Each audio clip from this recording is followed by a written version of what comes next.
Sonali Phogat case में गुजरते वक्त के साथ नए नए चौंकाने वाले खुलासे हो रहे हैं। इस मर्डर मिस्ट्री में अब तांत्रिक का कनेक्शन भी जुड़ गया है। सोनाली फोगाट के पीए सुधीर सांगवान के बारे में खुलासा हुआ है कि वो तांत्रिक के जरिए जादू टोना करवाता था। सोनाली फोगाट के करीबियों का दावा है कि सांगवान कई बार तांत्रिकों को सोनाली फोगाट के फार्म हाउस में ला चुका है। सोनाली मर्डर केस में क्या है जादू टोने का खेल, इसी पर देखिए हमारी एक्सक्लूसिव रिपोर्ट। ओम गिली गिली भट सा। ओम गिली गिली भट। क्या टिकटॉक स्टार की मौत का कोई तांत्रिक कनेक्शन है? कालिया मसान चा। कालिया मसान चा। क्या 5 स्टार जिंदगी जीने वाली सोनाली से तंत्र मंत्र वाली साजिश हुई? ओम गिली गिली भट सुहा। ओम गिली गिली भट जेड़ा नशा नशा तेरी अखां विचों आवे मैनू। क्या सोनाली फोगाट की चमचमाती दुनिया में शमशान जैसा सियाह अंधेरा था? सवालों के इन्हीं तिलिस्मों के बीच पहेली बन चुकी है सोनाली की डेथ मिस्ट्री।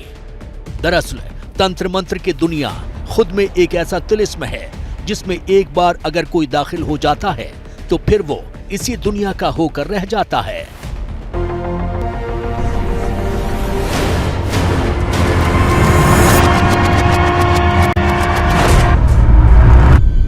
दरअसल जादू टोना और तंत्र मंत्र एक ऐसा मनोविज्ञान भी है जिसके चक्कर में पड़कर इंसान खन चक्कर बन जाता है।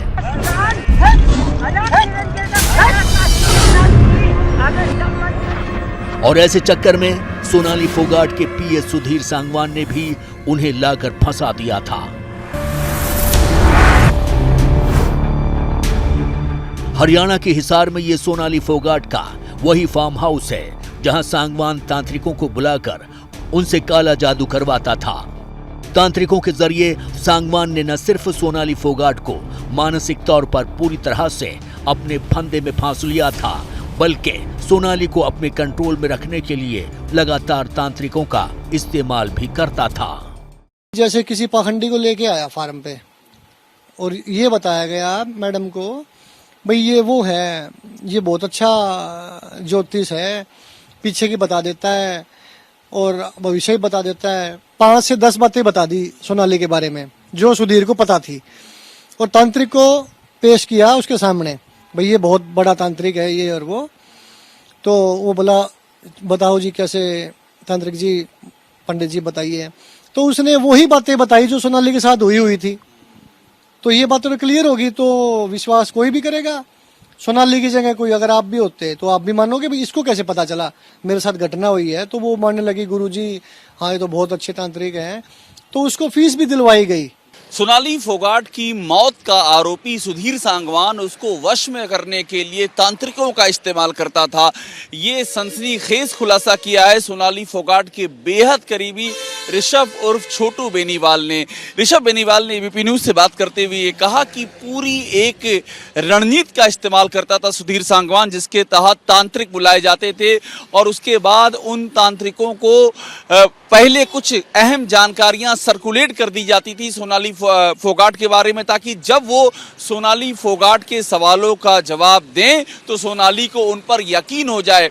और उसके बाद वो तांत्रिक ऐसी कई बातें कहते थे जिससे सोनाली को ये लगता था कि वो ही उसके बारे में सही सलाह दे सकते हैं और इसके पीछे सुधीर सांगवान का चेहरा होता था। सुधीर सांगवान उन तांत्रिकों के जरिए सोनाली फोगाट को इस बात का यकीन दिलाता था कि इकलौता वही है जो सोनाली फोगाट की रक्षा कर सकता है, जो उसे तमाम खतरों से बचा सकता है। और इन तांत्रिकों का इस्तेमाल सोनाली फोगाट को अपने वश में करने के लिए किया जाता था। साल 2016 में पति की मौत के बाद से सोनाली फोगाट जिंदगी में अकेली थी। वो सोशल मीडिया पर एक्टिव थी और राजनीति में भी अपने हाथ आजमा रही थी। और तभी से उनकी जिंदगी में सुधीर सांगवान आया था। ये साल 2019 की बात है जब हरियाणा के आदमपुर का चुनाव हो रहा था और सोनाली फोगाट चुनावी जंग के मैदान में थी। इसी दौरान सोनाली की सुधीर सांगवान से पहली बार मुलाकात हुई थी। दिलचस्प बात यह है कि शुरुआत में सुधीर सांगवान सोनाली फोगाट का ड्राइवर था, यानी सोनाली की जिंदगी में सांगवान की एंट्री एक ड्राइवर के तौर पर हुई थी। लेकिन सोनाली फोगाट की नौकरी करने वाले सुधीर सांगवान ने बेहद तेजी से उनका इतना विश्वास जीत लिया कि सोनाली ने उसे अपना निजी सचिव यानी पीए बना दिया। सांगवान के कदम यहीं तक नहीं रुके, सोनाली फोगाट के साथ उसकी करीबियत बढ़ती ही गई और उसने आहिस्ता आहिस्ता सोनाली की जिंदगी में भी आखिरकार सेंध लगा ही दी। खास बात यह भी है कि सांगवान के इरादों और उसकी हरकतों की भनक भी सोनाली के परिवार वालों को नहीं लग सकी थी। स्टार्टिंग में तो उस पर इतना विश्वास था, घर को भी कोई सख्त नहीं था भी ये सही आदमी है वो है, तो वो प्री प्लान से आया था भी मैं आस्ता आस्ता सबका यानी कि वो दिल जीत के और फिर बाद में उसका यानी कि पता चला भी इनको यानी कि सारों को अलग कर दूं, किसी से मिलने ना दूं, तो प्री प्लानिंग थी इसकी। उसी वजह से वो फिर हमारे को नहीं मिलने दिया, हमारे से बात नहीं होने दी। हमारे से अगर बात होती तो सोनाली जी हमारे को बताती, हमारे तो परिवार की सदस्य थी, हमारे से वो बात थोड़ी ना छुपाती हो। तो वो मिलने ही देता था, किसी से घर वाले को नहीं मिलने देता था, उनके भाई बहनों से नहीं मिलने देता था, किसी से नहीं मिलने देता था। वो ना जैसे मैं जेठ हूँ ना मेरे से मिलने देता था, ना अपनी सासू से मिलने देता था, किसी से नहीं मिलने देता था। हिसार का ये वही फार्म हाउस है जहां एक तरह से सुधीर सांगवान ने सोनाली फोगाट को कैद कर लिया था। यहां लगे कैमरों से वो फार्म हाउस के चप्पे चप्पे पर नजर रखता था। कौन सोनाली फोगाट से मिलेगा और कौन नहीं, ये सब सांगवान ही तय करता था। सोनाली इस हद तक सांगवान के ऊपर निर्भर हो गई थी कि धीरे धीरे उनके सारे रिश्तेदार ही उनसे दूर चले गए और सोनाली का पूरा कंट्रोल सांगवान के हाथों में आ गया।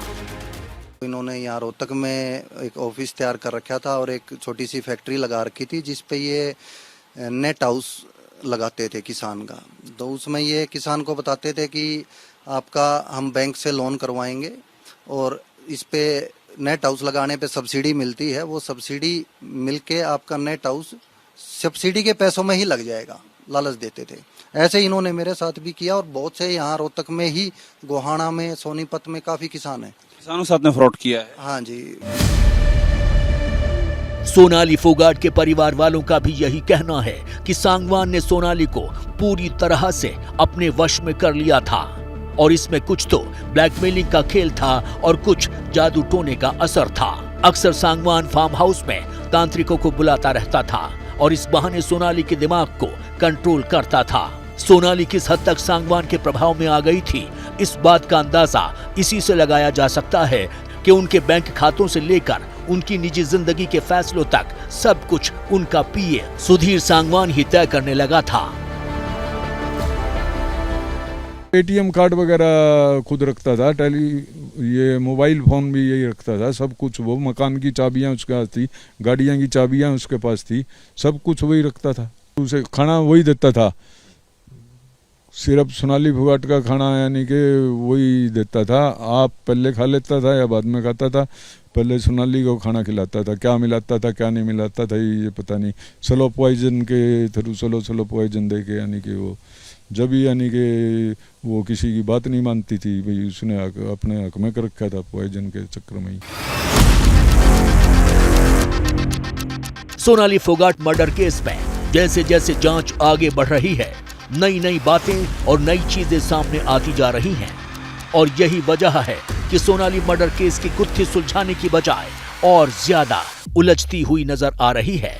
और इस केस में जादू टोने और तंत्र मंत्र के खेल के खुलासे ने अब एक और नया त्रिकोण बना दिया है।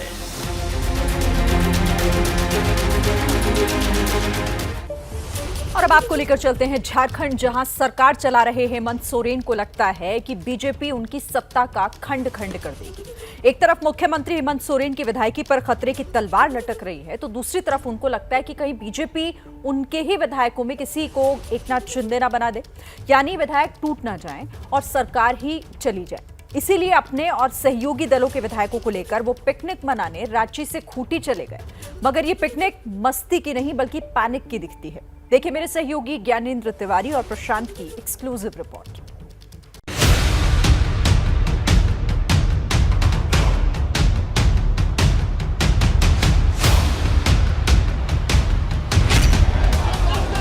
झारखंड में सबसे बड़ा सवाल, जब संकट में सरकार,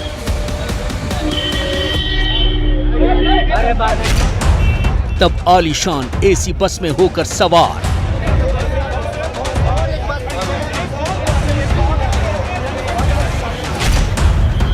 चले विधायक मस्ती करने।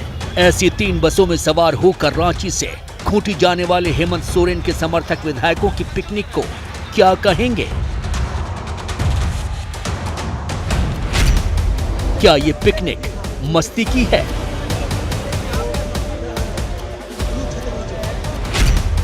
या ये पिकनिक पैनिक वाली है?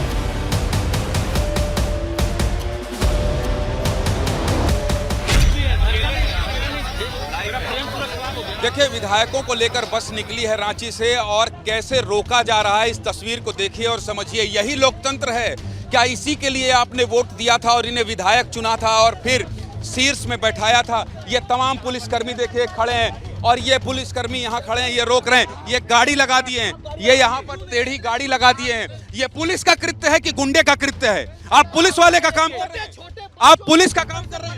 ये क्या है? ये गुंडागर्दी ना, ये गुंडागर्दी। आप वर्दी में गुंडागर्दी कर रहे हैं, खुद रुके हुए। नहीं सर, ये क्यों? आपको आप ये बताइए, आप क्यों रोक रहे हैं? ऐसी टेढ़ी गाड़ी लगाकर मीडिया कर्मियों को रोका जा रहा है कि विधायक तक ना पहुंच पाए। किस बात का डर है? किस बात का डर है? इस गाड़ी को हटवाइए सर, इस गाड़ी को हटवाइए। हम हटवा दे रहे हैं, हटवाइए। नहीं, आप हटवाइए। आप भी सोच रहे होंगे कि पिकनिक में कोई पैनिक वाली स्थिति में जाता है क्या? लेकिन जाते हैं जब सरकार खुद पैनिक में होती है। वो कहावत है ना कि खिसियानी बिल्ली खंबा नोचे। तो आप कांग्रेस की विधायक दीपिका पांडे को सुनिए कि नाराजगी बीजेपी से है, लेकिन बरस पड़ी पत्रकारों पर। क्या तमाशा है ये? मतलब कोई डिसेंसी है? आप लोग घर में चले आएंगे क्या? जाके गवर्नर हाउस में आप लोग मजमा लगाइए कि उस लिफाफे में क्या है। प्लीज हम लोग का प्राइवेसी आप लोग रिस्पेक्ट कीजिए। झारखंड में जब से हेमंत सोरेन की सरकार बनी है, तब से इस सरकार पर खतरे की तलवार लटकती आ रही है। लेकिन इस बार हेमंत सोरेन का डर इतना बड़ा है कि उन्होंने अपनी पार्टी और अपने सहयोगियों के विधायकों को यहीं मुख्यमंत्री निवास पर बैठक के लिए बुलाया और यहीं से चल पड़े पिकनिक मनाने। सोरेन के समर्थक विधायकों का दावा है कि पिकनिक मनाने जाने वालों की संख्या 41 है। वैसे तो रांची से खूंटी के लतरातू रिजॉर्ट की दूरी महज 35 किलोमीटर है, लेकिन इस 35 किलोमीटर के फासले पर हेमंत सोरेन अपनी सरकार को फिसलने से बचाना चाहते हैं। कांग्रेस शुरू से सोरेन से 16 आने सहमत है। संवैधानिक संस्था इलेक्शन कमीशन और राज्यपाल भवन, गवर्नर हाउस, इन दोनों के बीच में ये सस्पेंस बना हुआ है और जितना तरह के स्पेकुलेशन हो सकता है भाजपा के लोग अपना वर्डिक्ट देते जा रहे हैं। ये एक बहुत मतलब अपने आप में जो लोग कुछ भी व्यवस्था रहने देना चाहते हैं उनको कम से कम दिस वे और दैट वे अपना फैसला देना चाहिए। हम लोग तो मेंटली हर चीज के लिए तैयार बैठे हुए। हर चीज के लिए तैयार मतलब सरकार जाने की भी क्या स्थिति आ सकती है? सरकार सुरक्षित है आपकी प्रदेश में? सरकार जाने का कोई सवाल तो नहीं है। फिलहाल मुख्यमंत्री पे ही तो बहस है, उनके मेंबरशिप पे बहस है। समर्थक विधायकों का मनोबल ऊंचा रहे, इसके लिए खुद मुख्यमंत्री हेमंत सोरेन भी बस में सवार होकर ही निकले। आप देखिए कि बस की पहली सीट पर सीएम हेमंत सोरेन, मंत्री बन्ना गुप्ता, मंत्री जोबा मांझी, विधायक कुमार जयमंगल उर्फ अनूप सिंह बैठे हुए हैं। सबने बाकायदा तस्वीर खिंचवाई, मुस्कुराते हुए दिखे। लेकिन वो गाना है ना कि तुम इतना जो मुस्कुरा रहे हो, कौन सा गम छुपा रहे हो। सोरेन का गम सत्ता की जमीन खिसकने वाले डर का है। उस डर का पहला कारण चुनाव आयोग की वो सिफारिश हो सकती है जिसमें हेमंत सोरेन की सदस्यता रद्द करने की बातें आ रही हैं। अगर ऐसा हुआ तो सोरेन की कुर्सी चली जाएगी। कहा जाता है कि उसी डर में राष्ट्रपति के चुनाव में सोरेन ने यूपीए की जगह एनडीए उम्मीदवार द्रौपदी मुर्मू का समर्थन किया था। उस डर का दूसरा कारण पुराना अनुभव है, क्योंकि पहले भी 2 बार सोरेन की सरकार गिरते गिरते बची है। और उस डर का तीसरा कारण इसी साल जून में महाराष्ट्र में उद्धव ठाकरे सरकार की तख्ता पलट है। महाराष्ट्र में जूनियर पार्टनर के रूप में सत्ता गंवा चुकी कांग्रेस को लगता है कि बीजेपी यहां भी खेल कर सकती है। भारतीय जनता पार्टी जनादेश का अपमान करने में, सरकार को अस्थिर करने में, और इसलिए जिस तरह के उनके द्वारा जो बातें आती है आपसे छिपी नहीं है। कहिए कैसे निर्णय, बड़े बड़े निर्णय जो अब तक नहीं हुआ, ये गठबंधन की सरकार हेमंत सोरेन के नेतृत्व में करी, ये भारतीय जनता पार्टी को पच नहीं रहे। हमारा नेता तो हेमंत सोरेन है और आगे भी रहेंगे, तो क्राइसिस नहीं है। हम लोग 50 थे और आज के डेट में हम लोग सब इंटैक्ट हैं। मीटिंग में लगातार 2 मीटिंग से आप लोग देख रहे हैं सीएम और जिस तरीके से हम लोग आना जाना करते हैं, तो सब विधायक इंटैक्ट।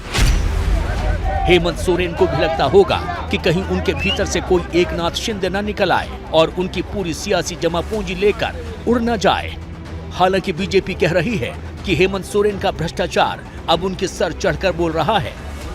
रही बात सरकार गिराने की, तो बीजेपी अभी तो ना ही कर रही है। एन प्रकार से वो सरकार को गिराना चाहती है।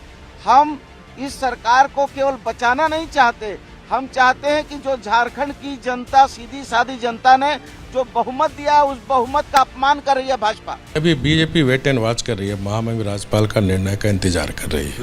नहीं, ये सरकार बनाने बिगाड़ने का खेल नहीं है। ये बीजेपी लड़ा रह रही है कि झारखंड में लोकतंत्र रहेगा कि राष्ट्रतंत्र रहेगा। इस बीच एबीपी न्यूज को जानकारी मिली कि लतरातू डैम से हेमंत सोरेन अपने विधायकों के साथ निकल चुके हैं और वो रांची जा रहे हैं। घूम फिर कर और यहाँ ये कहिए कि नौका विहार करने के बाद अब ये जो बस है ये रवाना हो गई है और कहा ये जा रहा है कि ये रांची वापस जाएंगे और वहाँ बैठक है शाम को, रात को। लेकिन ये कैसे माना जाए कि ये रांची ही जाएंगे? रांची पहुंचने के बाद जो अपडेट होगा वो भी आपको दिखाएंगे। लेकिन बारिश हो रही है और बाकी की 2 बसें जो हैं, वो 2 बसें ये पीछे हैं और ये सभी विधायक जो है मुख्यमंत्री हेमंत सोरेन के साथ लगभग 3 घंटे यहाँ समय बिताने के बाद अब जो है यहाँ से रवाना हो गए हैं। फर्ज कीजिए कि चुनाव आयोग ने हेमंत सोरेन की सदस्यता रद्द करने की सिफारिश कर दी, तो उस स्थिति में वो अपना मुख्यमंत्री बनवाकर सरकार बचा सकते हैं। लेकिन विधायक ही खिसक गए तो क्या करेंगे? इसलिए उनकी नजर विधानसभा में अपनी शक्ति और समर्थन पर टिकी है। झारखंड में 81 सदस्यों की विधानसभा है। इनमें जेएमएम के 30, कांग्रेस के 18, आरजेडी के 1 और सीपीआई-एमएल के 1 विधायक सरकार में हैं। यानी सत्ता पक्ष में कुल 50 विधायक हैं। वहीं विपक्ष में बीजेपी के 26, आजसू के 2, एनसीपी का 1 और 2 निर्दलीय यानी 31 विधायक हैं। हालात के मद्देनजर जेएमएम ने पहले ही सभी विधायकों का हस्ताक्षर समर्थन पत्र पर करवा लिया है। जेएमएम और कांग्रेस दोनों पार्टियों के विधायकों से ये दस्तखत करवाए गए हैं, जिनकी संख्या बहुमत के जादुई आंकड़े को छूने वाली हो। लेकिन आंकड़े कैसे बिखर जाते हैं, इसकी गवाही मध्य प्रदेश और महाराष्ट्र जैसे राज्य देते हैं।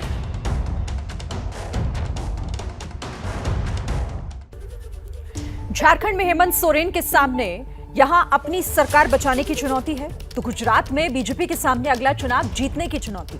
लेकिन बीजेपी को भरोसा इस बात का है कि उसके पास प्रधानमंत्री नरेंद्र मोदी है।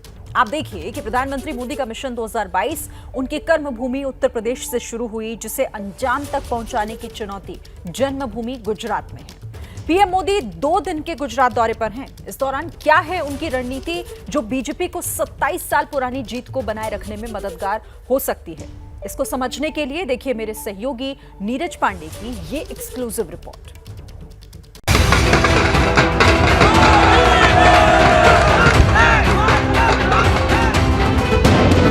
भाजपा को चारों दिशाओं से आशीर्वाद मिला। प्रधानमंत्री जी के नेतृत्व में मोदी का मिशन 2022 पार्टी के हर छोटे मोटे सभी कार्यकर्ताओं ने जीत का चौका लगाया है।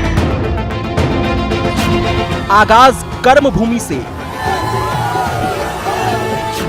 और अंजाम जन्मभूमि पर। प्रधानमंत्री नरेंद्र मोदी बीजेपी के लिए सबसे बड़ी चुनाव जिताऊ मशीन है। 2022 की शुरुआत में उन्होंने उस उत्तर प्रदेश में बीजेपी को प्रचंड बहुमत दिलवाया, जिसको 8 साल पहले अपनी कर्मभूमि बनवाई थी।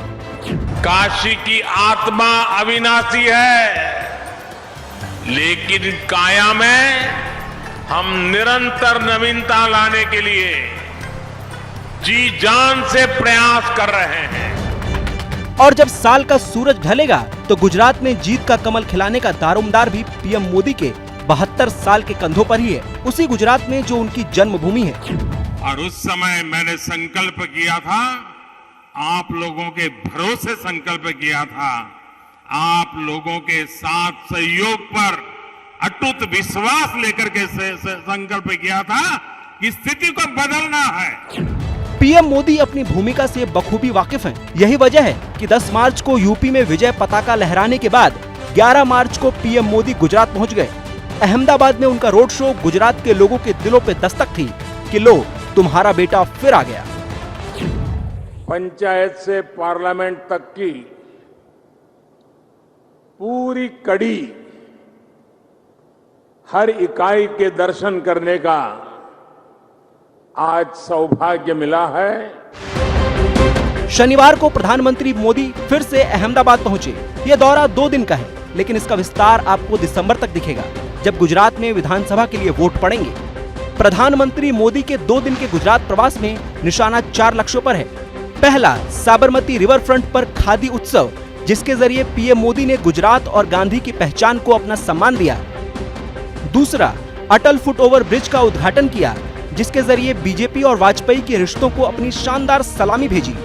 तीसरा, रविवार को भुज में उस स्मृति वन का उद्घाटन करेंगे जो 26 जनवरी 2001 को भुज में आए भूकंप पीड़ितों को श्रद्धांजलि है। चौथा, भुज में वो अलग अलग विकास परियोजनाओं का शिलान्यास करेंगे और उद्घाटन भी। खादी ग्रामोद्योग बोर्ड की नई बिल्डिंग और साबरमती नदी पर भव्य अटल ब्रिज का भी लोकार्पण हुआ है। गुजरात के लोगों को आज इस एक नए पड़ाव पर आकर के हम आगे बढ़ रहे हैं, तब बहुत बहुत बधाई देता हूं। इन सबके बीच पीएम मोदी के मिशन गुजरात में इस बार सबसे ऊपर है आदिवासी वोट। इस मकसद से पीएम मोदी ने 20 अप्रैल को दाहोद में आदिवासी रैली की थी। मकसद साफ था कि 15% आदिवासी वोट को साधा जाए। पीएम मोदी उनसे खुद को जोड़ने के लिए आदिवासियों की परंपरागत लिबास, आभूषण और साफा में नजर आए।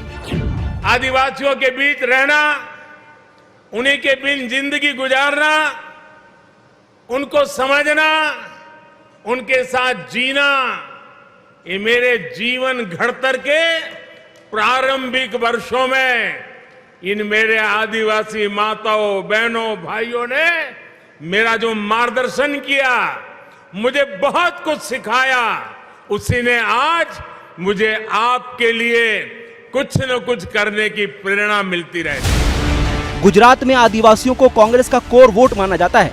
उस पर से चुनाव दर चुनाव आदिवासियों में बीजेपी की पैठ कमजोर होती गई। गुजरात में आदिवासी वोट करीब 15% हैं। राज्य की करीब 30 सीटों पर जीत हार तय करते हैं।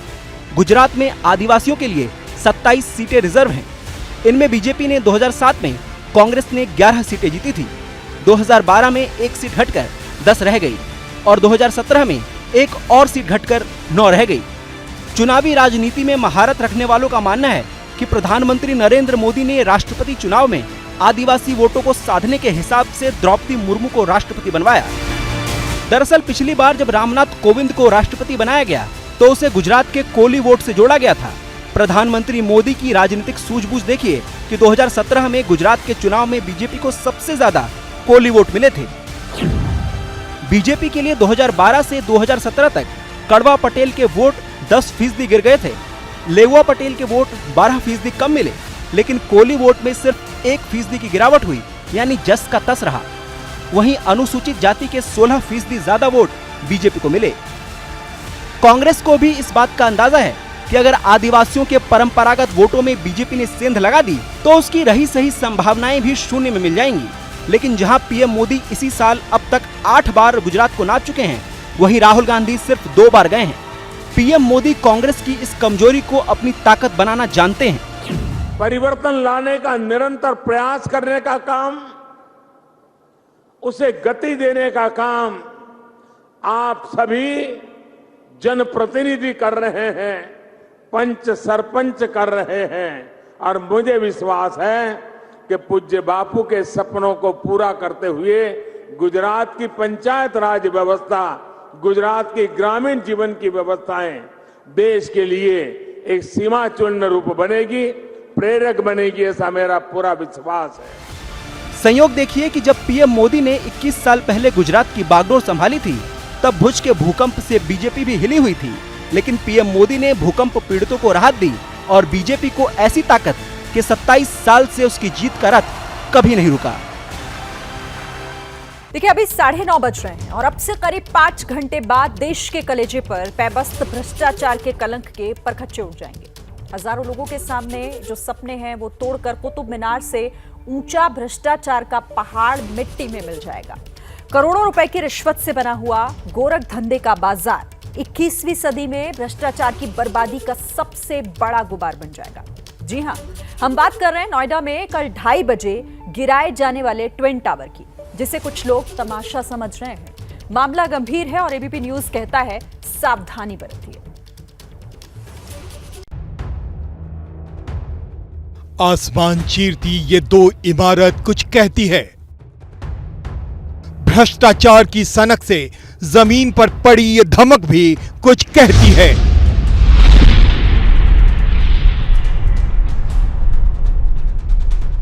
एबीपी न्यूज पूछता है, क्या रविवार दोपहर 2:30 बजे नोएडा में कोई तमाशा होने जा रहा है? 9 से 12 सेकंड में दो कुतुब मीनार किस तरह जमींदोज हो जाएंगे, उसे देखने के लिए सैकड़ों लोग हजारों रुपए देने को क्यों तैयार हैं?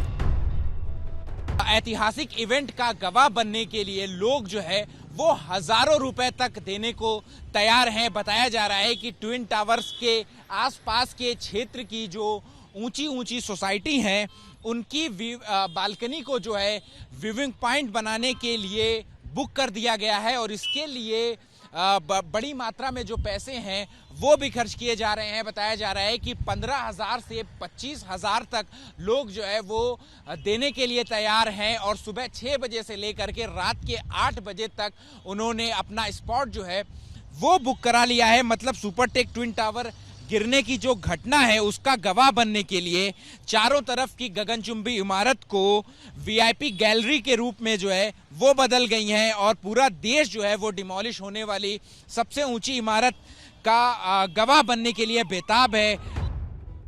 भ्रष्टाचार की बर्बादी को कानून के जरिए तय करने वाली ये घटना 21वीं सदी का सबसे बड़ा गुबार साबित हो सकती है। देश के हर बिल्डर को साफ साफ संदेश पहुंच चुका है। आप लाख चाहे नौकरशाहों को, कॉरपोरेशन के दलालों को, सिस्टम के चरवाहों को अपने साथ मिला लें। आम इंसान की अपनी सारी जमा पूंजी से खरीदे मकान में सुकून से रहने के सपनों को तोड़ने की हिमाकत कर लें। वक्त तभी तक आपके साथ रहता है जब तक आप वक्त के साथ खिलवाड़ नहीं करते। सुपरटेक ने आम लोगों के साथ इतने सालों तक जो किया सो किया, लेकिन अब सुपरटेक के साथ सरकार और कानून जो कर रहा है वो भारत के इतिहास में एक मिसाल से कम नहीं।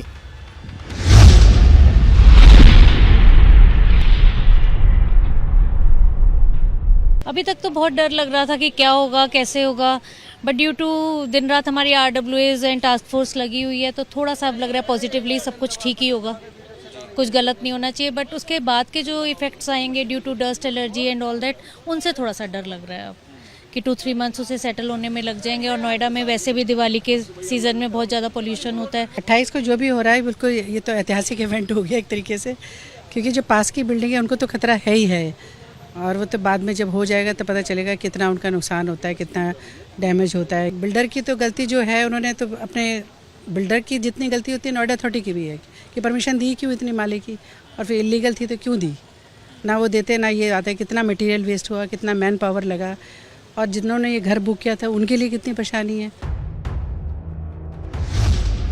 ट्विन टावर का गिरना कुछ लोगों के लिए तमाशा जरूर हो सकता है, लेकिन ये सिस्टम के साथ खिलवाड़ करने वालों के गाल पर लगा सबसे बड़ा तमाचा जरूर है।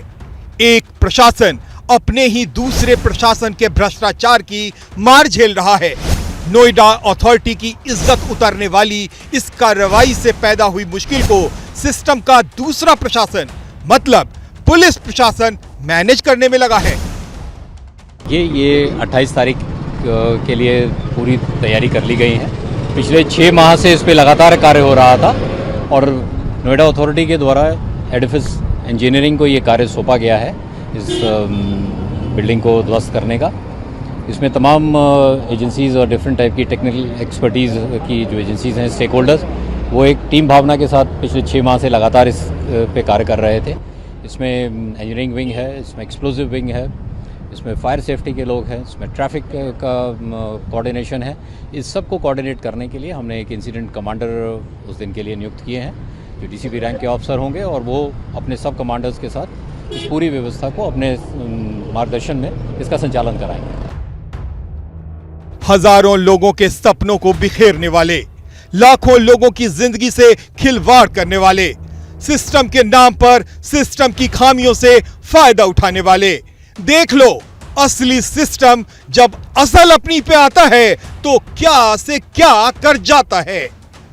दौलत की बदौलत खड़े भ्रष्टाचार के 2 कुतुब मीनार किस तरह डायनामाइट लगाकर उड़ा दिए जाएंगे, आप देख लीजिए, समझ लीजिए। ये डायनेमो टाइप बॉक्स है और इससे हम जो वायर रहती हैं जिसे करंट पास होना होता है उस वायर को से कनेक्ट करने के बाद इसको रिवॉल्व करके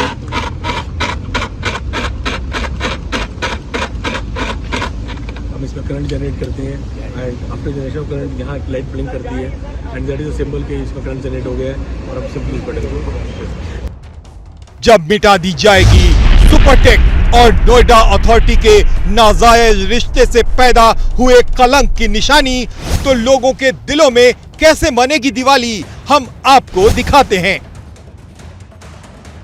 दे नो कि यहाँ एक डस्ट क्लाउड आएगा, वो सोसाइटी में थोड़ा सा क्लीनिंग का इशू रहेगा बाद में पोस्ट डेमोलिशन। सो पैनिक नहीं है, but yes we are prepared for everything the worst. हम जो भी Noida authority and the competent authority की गाइडलाइंस हैं, we are working on those guidelines. Noida की दोनों गगनचुंबी इमारत कल दोपहर 2:30 बजे जमींदोज हो जाएंगी, भ्रष्टाचार की मिसाल बने इन दोनों टावरों को कल 3700 किलो विस्फोटक की मदद से जो है गिराया जा रहा है और ये अपने आप में एक ऐतिहासिक इवेंट जो है वो होने जा रहा है और इसी के गवाह बनने के लिए दूर दराज के लोग जो है वो इकट्ठा हो रहे हैं कि कल, और इनके मन में सवाल यही है कि किस तरीके से ब्लास्ट होगा और इसके खुद वो गवाह बनने के लिए यहाँ पर इकट्ठा हुए हैं। ये सारे रेजिडेंट जो है वो नोएडा की अलग अलग सोसाइटी के लोग हैं और यहाँ ट्विन टावर पे पहुंचे हुए हैं। सुपरटेक गिरेगा, आम इंसान जिएगा, सपने सच साबित होंगे, सुकून घर में वापस लौटेगा। नेता आए, अभिनेता आए, लोगों की खुशियों में अब सब शामिल होना चाहते हैं। से विधायक पंकज सिंह हमारे साथ इस वक्त बातचीत करने के लिए, जो ट्विन टावर का निरीक्षण करने के लिए आए हुए थे। सर, आपने सभी स्टेक होल्डर से बात की, क्या है उनके जहन में, उन्होंने क्या अपनी समस्याएं जो है वो अवगत कराई? यहाँ पर एक्यूआई, प्रदूषण, स्ट्रक्चरल जो यहाँ पर जो एनालिसिस है, इन सब चीज़ों को लेकर बातें लोगों ने अपनी रखी हैं और सभी के लिए पहले से अथॉरिटी, यूपीपीसीबी, सरकार पूरी तरीके से सब चीज़ों पर तैयार है और मैंने भी लोगों को भरोसा दिया है कि कहीं पर भी कोई दिक्कत नहीं होगी। हम लोग लगातार पल पल की जानकारी लोगों को देते रहेंगे, नज़दीक से इन सब चीज़ों को मॉनिटर करते रहेंगे। ये बहुत बड़ी जीत तो जरूर है, लेकिन जीत के साथ जिम्मेदारी भी आती है। सुपरटेक के आसपास रहने वाले लोग इंसानों की चिंता से आगे बढ़कर उन पेड़ पौधों, घास फूस की चिंता करने लग गए हैं जिन्हें इस अनजान आपदा का इल्म तक नहीं।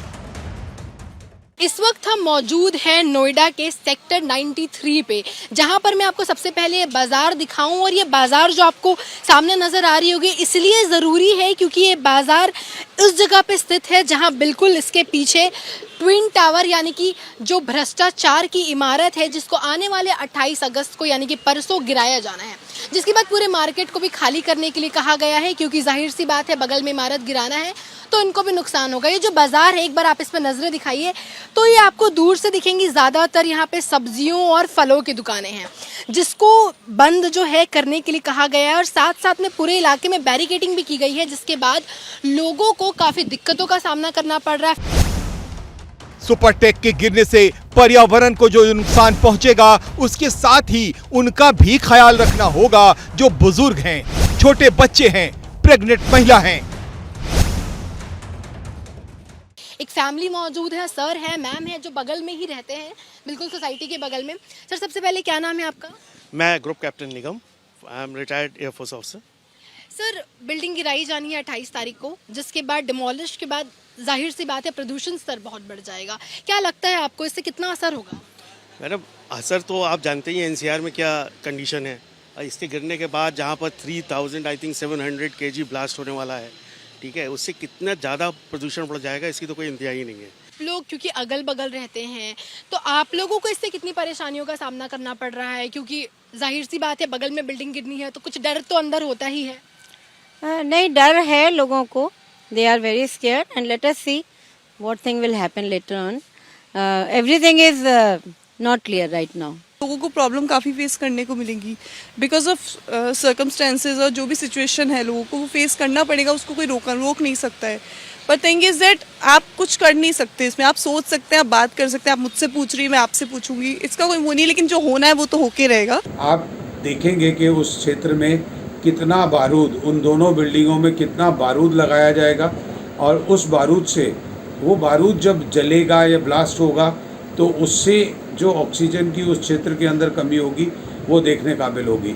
एक बड़ी खबर आपको बता दें, मुख्यमंत्री मनोहर लाल से मिलने सोनाली फोगाट का परिवार चंडीगढ़ पहुंचा है। सोनाली के भाई, जीजा, बहन और बेटी मुख्यमंत्री खट्टर से मिलने के लिए पहुंचे हैं। तो इस वक्त की बड़ी खबर, सोनाली फोगाट का परिवार इस वक्त चंडीगढ़ पहुंचा है और यहां पर मुख्यमंत्री मनोहर लाल खट्टर से मुलाकात करने के लिए सोनाली की बेटी भी साथ हैं। सोनाली की बेटी और परिवार के बाकी सदस्य मुख्यमंत्री खट्टर से मिलने के लिए चंडीगढ़ पहुंचे हुए। जैसे ही घड़ी का काटा दोपहर 2:30 पे आए, बबीता जी का दिल सास बहू साजिश के लिए मचल जाए। और ये है इनकी बहू, पूरे दिन ऑफिस की टेंशन हो जाए गॉन जब ये करें अपना फेवरेट शो फ्री टाइम पे ऑन। इनकी तरह आप भी देखें अपना फेवरेट शो अपने टाइम पर और डाउनलोड कीजिए एबीपी लाइव ऐप अपने स्मार्ट टीवी पर।